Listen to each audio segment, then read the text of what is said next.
Follows the midnight highway. The night was ink black and the rain fell in a relentless curtain. My windshield wipers battled the deluge as I gripped the steering wheel of my trusty old sedan.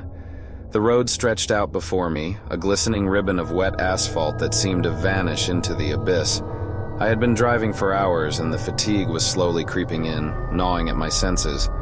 I was on a long-haul trip, a solo journey to visit family in another state. It was a familiar route during the day, but tonight, with the rain coming down in sheets, it had become an eerie, desolate expanse. My headlights barely pierced the wall of water, and the reflection of the road seemed to shimmer like a mirage. I checked my GPS, which displayed a faint signal in the top right corner of the screen.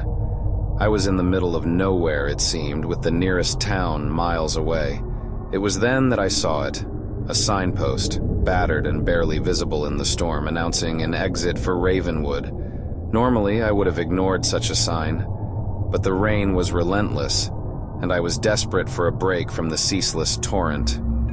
I signaled and took the exit, the tires hissing on the wet road as I descended into the darkness. The road was narrow and winding, with overgrown trees closing in on either side. It felt like I had entered a primeval forest untouched by time. The raindrops drummed on the car's roof, creating a haunting rhythm that echoed through the silence. As I drove deeper into the woods, a sense of unease settled over me. It was a feeling of being watched, of being an unwelcome intruder in this mysterious place. I tried to shake it off as my imagination running wild, but the sensation persisted. The road eventually led me to a small, forgotten town. The rain had reduced to a gentle drizzle here, and the town seemed to be bathed in an eerie, almost ethereal glow. I parked my car in front of a dilapidated diner that looked like it hadn't seen customers in years. I pushed open the creaking door and entered the diner. The air inside was heavy with the smell of old grease and damp wood. Dust motes danced in the dim light, and a solitary figure sat at the counter, hunched over a cup of coffee. The diner's sole occupant turned to me, and I was met with a pair of hollow, sunken eyes that seemed to see right through me. "You shouldn't be here," the figure whispered, its voice barely audible over the patter of rain on the roof. I ignored the warning, attributing it to the eccentricity of a small-town local. I ordered a cup of coffee from the grizzled waitress who had emerged from the kitchen, and she poured it with trembling hands. I sipped the bitter brew, trying to shake off the persistent feeling of unease. As I drank, the diner's inhabitants began to emerge from the shadows.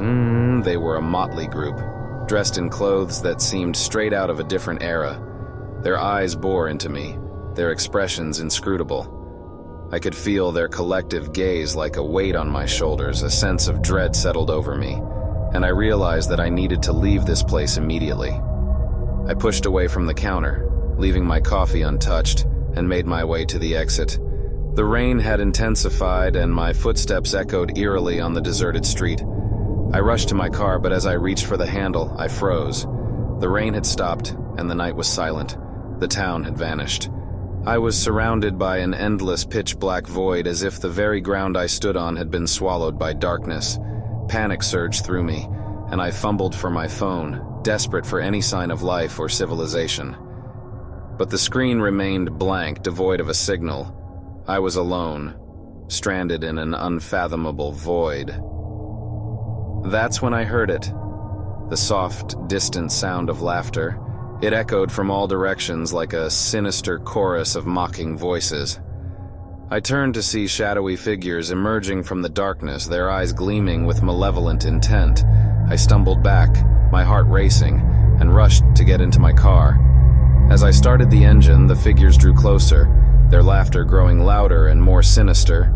I slammed my foot on the gas pedal and the car lurched forward, hurtling through the void. For what felt like an eternity, I drove. The laughter and the figures fading into the inky blackness, and then, as suddenly as it had all begun, the rain returned, pelting the windshield. I found myself back on the winding highway, miles from Ravenwood. I continued my journey, my hands trembling on the steering wheel. The rain had ceased its relentless assault and the road ahead was clear. But I couldn't shake the feeling that I had glimpsed something otherworldly that night, something that should have remained hidden in the depths of the unknown. And I knew deep down that I would never forget the chilling encounter with the lost town of Ravenwood.